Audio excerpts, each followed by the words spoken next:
मैंने अपने घोंसले में सूखा घास भी लगा लिया है। अब हमारा घोंसला नरम रहेगा। गुड़िया बेटी, आप घोंसले में बैठे और मैं आपके खाने के लिए कुछ लेकर आती हूँ। एक कौवा और कौवी वहाँ आ जाते हैं।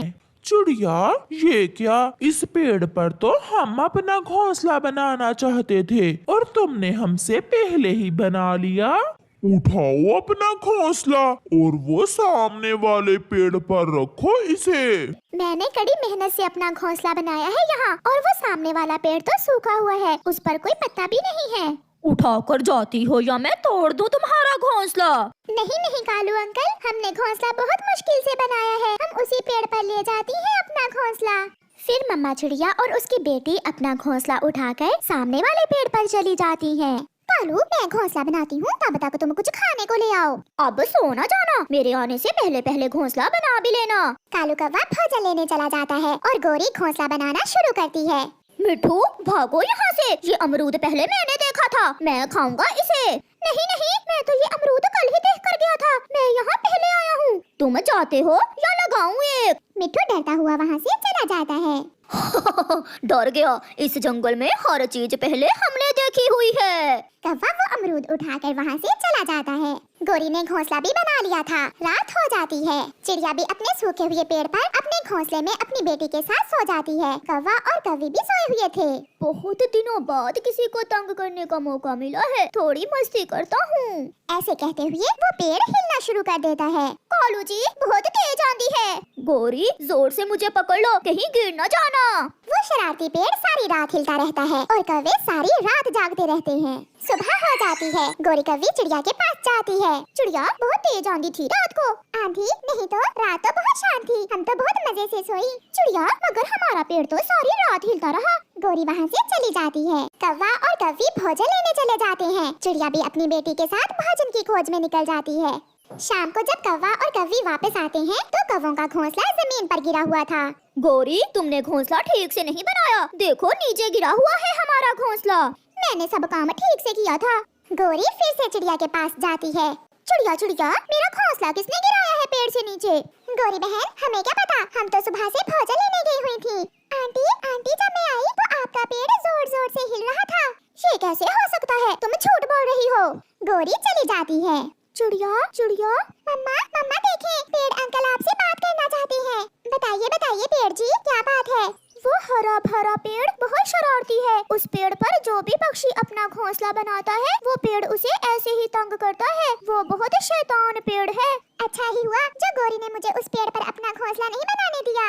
मम्मा मम्मा, कौवे अंकल ने हमें वहाँ से भगा दिया था, अब वो सजा भुगतेंगे। रात फिर से हो जाती है। बहुत मजे से सोए हुए हैं ये कौवे, मैं अभी इन्हें मजा चखाता हूँ। वो पेड़ अपनी तेज शाखाएं कौवों को चुभाने लगता है।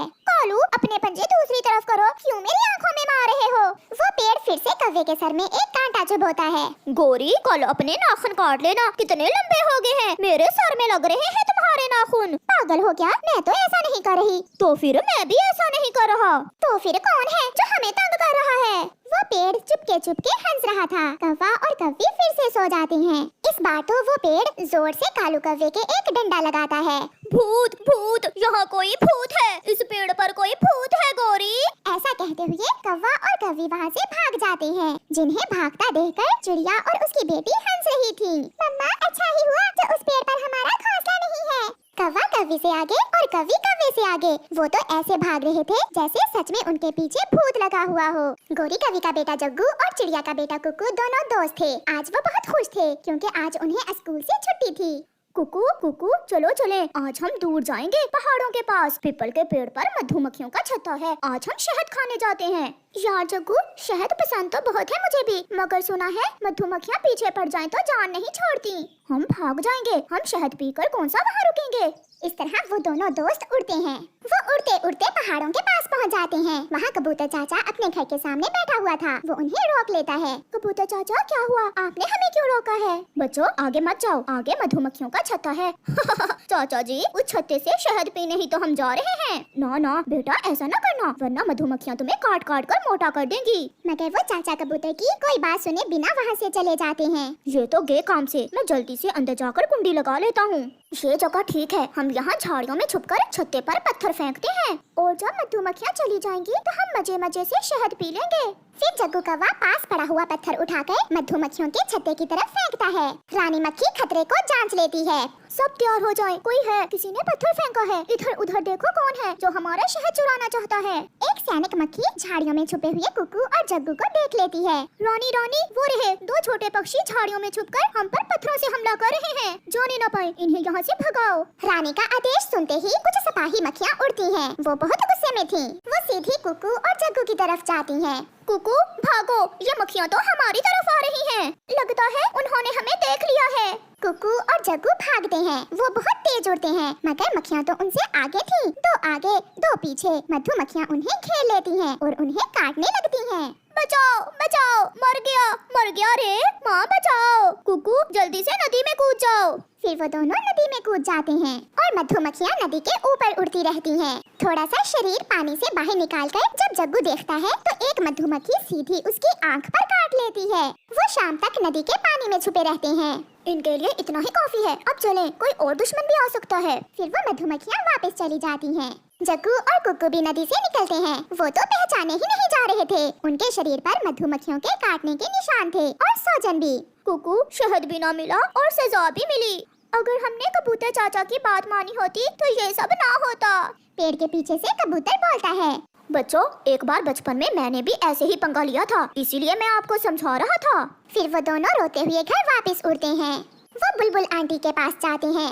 आंटी, मधुमक्खियों ने काटा है, प्लीज दर्द की दवा दे दें। ये ले बच्चों दवा, मगर सोजन आहिस्ता आहिस्ता ही उतरेगी। कुकू घर जाकर क्या बताएंगे? मम्मा को पता चल जाएगा। अब तो डबल सजा मिलेगी। एक मधुमक्खियों ने काटा, ऊपर से मम्मा से मार पड़ेगी। फिर वो दोनों वहाँ से चले जाते हैं। कुकू बेटा, ये क्या हुआ? आपका शरीर इतना मोटा क्यों हो गया है? मम्मा, मैंने और जग्गू ने आज जी भर के समोसे खाए हैं, शायद इसीलिए कुछ मोटे हो गए। मगर मम्मा सब जानती थी। वो हंसने लगती है। फिर कभी पहाड़ों पर शहद पीने न जाना। कुकू हंसने लगता है। कभी भी नहीं, बहुत सजा मिली है मुझे भी और जग्गू को भी।